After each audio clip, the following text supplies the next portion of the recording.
ত্রুটিহীন নীলাকাশ ভুবন মাঝে তুমি কুদরতি ইশারায় রেখেছো এই শ্যামল পৃথিবীর চিত্রখানি তুমি নিপুণ তোমার হাতে এঁকেছো।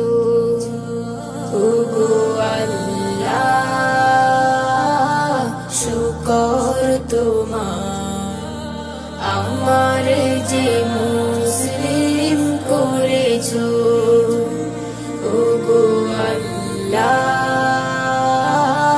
শুকর তোমার আমার যে মুসলিম করেছো। তুমি